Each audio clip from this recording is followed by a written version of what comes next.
Welcome to the podcast. We are going to be talking about how to make the most of your time at uni today. I'm Fiona. I'm going into fourth year public sociology. And I'm Bethan. I'm going into fourth year film and media. So I think the first thing we're just going to take the time to chat about is student services and the kind of support that's available at uni. And this is obviously something that's been covered in the past couple of podcasts, but we really want to nail down the kinds of things that you really should be looking at when you come to uni, and the kinds of things that are really going to help you should you need extra support or just if you want some extra backing for your studies. So the first one is PALS, obviously. Definitely need to chat ourselves up a little bit, but whether or not you're wanting to be a part of PALS, as in a PALS leader, is really good for kind of extracurricular work. If you're wanting specifically to go into tutoring or some kind of teaching work, PALS is going to be great for the CV as well. But PALS will be great for the CV in general too, not just for teaching work. But if you don't want to be a PALS leader, you can come to a PALS session like what we've been doing for the past couple of weeks here. I would definitely recommend that. Yeah, it's been it's even just a little extra social thing to do to get to know your classmates and stuff a bit better. And I know especially this year, a lot of people have kind of said they've really enjoyed just having an extra place to go to meet new people and stuff. Another point as well is class reps. Find out who your class reps are when you come in, especially if you're coming in from college. You may not know them as well, so they'll most likely be on the hub. It depends on obviously who's running that website with your course, but have a look around. And then if not, try and ask around and see who the class reps are, and that way if you have any concerns with your course, you can bring it up to them, and then they can then bring it up to the lecturers or the course coordinators, or just any support you kind of need is a great way to go through them as well. Yeah, just kind of having someone there, it's literally their job to feed back to the lecturers what the students are saying, and it's a great way to help not only potentially improve the course for yourself, but also for classes below you. If there's something that you don't think is quite right, or there's a thing that you don't really understand, you want extra content on, the class rep is probably the easiest way, other than probably speaking directly to the lecturer. But not everyone feels comfortable doing that, especially when you're new. Exactly. But speaking of lectures, if you do want a bit more professional support, or you need to find somewhere specifically in the uni to go, find out who your PAT is. So that's your personal academic tutor. They're normally more than likely to organise a meeting with you, and you can have a chat with them, probably either online or on campus this year.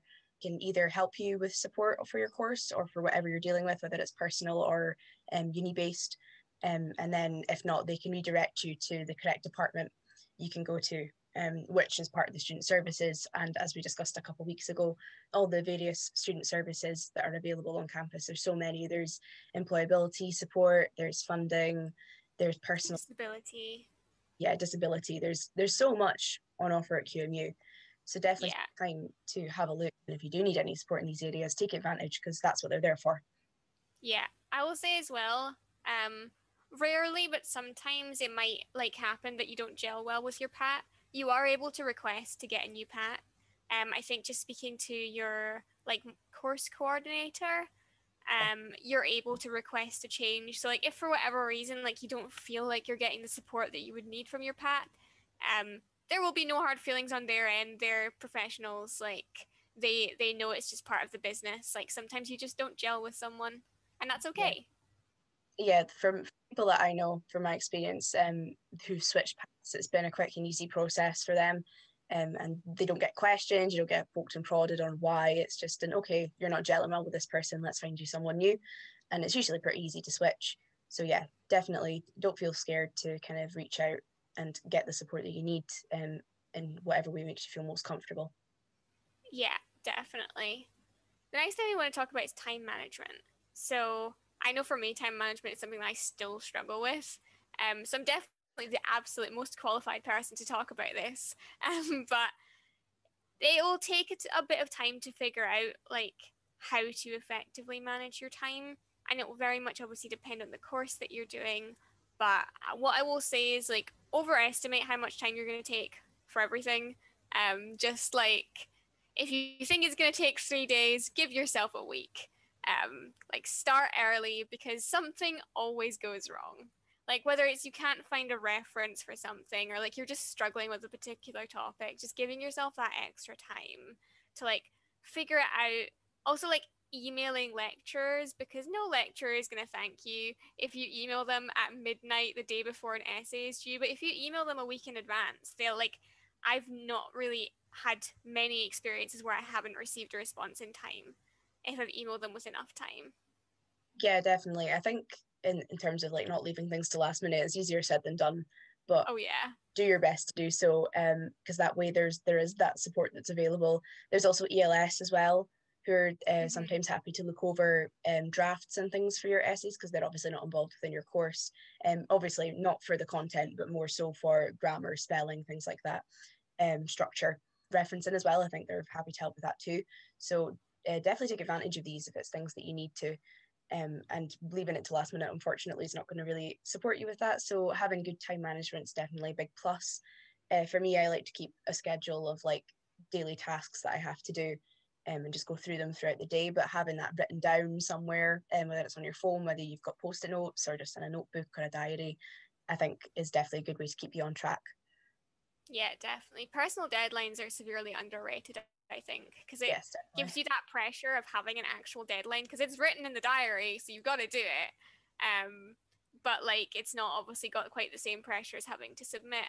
I know like having someone read over my essays, like I didn't do it in first and second year, but this year I worked with disability and had someone who was reading over my essays, and it was so helpful. Not only to have like someone reading over my stuff, but also just to have that, as you say, that extra deadline of like, okay, I need to have this sent to them like a week prior to when the essay is actually due. So definitely make use of those services if you're struggling, especially. But even if you're not, like, you know, Yeah, if I you're would not, it's not have still worth it. considered myself a struggling student. Like I was doing well, but it's just an extra burden off of you to feel like, okay, if I have made a little mistake here or there, someone can have the time to look over it. Yeah, and it's stuff that we're about to chat about as well. But I think obviously when you're going to uni, it's not just uni work that's probably going to be your priority. You'll most likely, if either have a part-time job or you might get some job experience at some point during uni, with if it's not your first year, it might be later on. Or you're maybe going to a sport or society in your spare time, or you've got other commitments outside of uni. You might be going to events, to freshers, things like that. Because there's tons of events throughout the year. Like freshers is obviously the big one, but there's tons more that come up throughout the year that you might be interested in attending or committing to.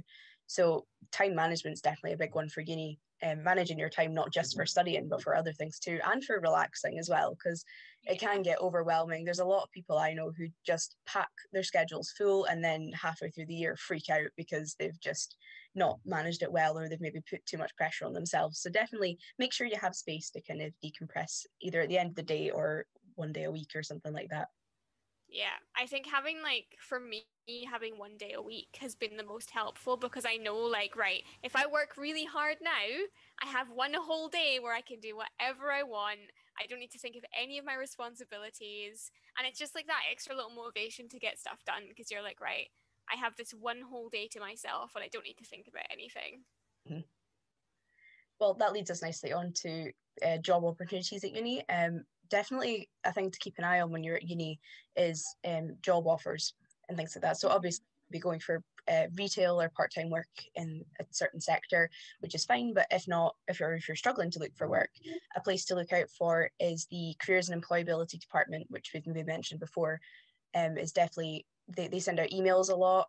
They've also got Student Central where they keep a list of job opportunities or opportunities within the uni to get involved with. And often uni opportunities are paid as well because it's outside of your course, it's outside of your uni work. So a lot of them will offer payment And paid for work well as too. well. Yeah, and they pay well. So it's a big one to keep an eye out for. And the thing is, not a lot of people tend to look at these emails. Some people will get, because you get bombarded with emails at uni, so I don't blame them. But some people won't check their emails for from careers or from moderator who send out kind of a weekly news, well, a daily newsletter. But Daily. sometimes that's the main thing. But if you just have a quick skim of them, which I like to do, because sometimes job opportunities pop up, and I've got a job with the uni by looking through these emails, and that was just a nice bit of extra cash for me. So definitely keep an eye out for that, especially if you're struggling to find work right now, which I think a lot of people are. Yeah, I mean, I think as you say, like in general, just like moderator also has like really good opportunities out with jobs too. Like, for example, just looking at mine now, like there's mindfulness summer drop-in sessions, which might be of interest to you, or like it's advertising like the ELS summer reset program, which otherwise you might not know about. Just all these little things they advertise like events that people are doing. They advertise research opportunities. Like like we get a research digest too. I've like gotten some Amazon vouchers and just like being able to take part in research because it gives you like a little overview at the top too of like what is going to be in the email. And yeah, like I mentioned earlier as well, Student Central is your go-to for all booking with student services or with job opportunities as well. Most likely they'll have the proper requirements for submitting an application on there. You might not have to submit your application to Student Central, but it might tell you exactly what you need to do. So definitely have a look on there if you're looking to book anything within the uni. Yeah, we also have careers advisors too. They're booked through Student Central. They're amazing, incredible people. 10 out of 10 would recommend going. Help me get my first job just by looking over my CV and stuff. But talking about something more fun stuff now, we kind of touched on it earlier. Events, societies, sports. I can only like highly recommend to get involved with a society or a sport. Like it genuinely has made my uni experience so much better. Just being part of like a community of people that like enjoy the same things that I do. And even like most societies do like bigger things like events, like bake sales, whatever that anyone can join. You might need to pay like a little fee, but in general, like I know like musical theatres like karaoke nights, um, and you know esports has held like different little events of like mini games and stuff. Just saying to societies that I have been a part of Yeah. personally, but like you know most societies do stuff that anyone can join. So like you don't need to join every single society that you're interested in to like take part in the cool events that they're doing. Yeah, well, a big plus to that as well is the first week that you arrive at uni, societies and sports will hold a give it a go week, and most of them get involved, which basically means you can come along to a taster session, you can see how it is, and then there's no commitment. No one's going to come and bother you for the next couple of weeks to join or anything. It's just a come, give it a go. If you enjoy, come back next week and then sign up from there. And then a couple, depending on the kind of rules for the union as well, sometimes it'll be a couple of weeks before you have to be booked within a society. So sometimes you can give it a couple of goes before you fully decide as well, which is really nice because sometimes you don't get the full experience on the first day.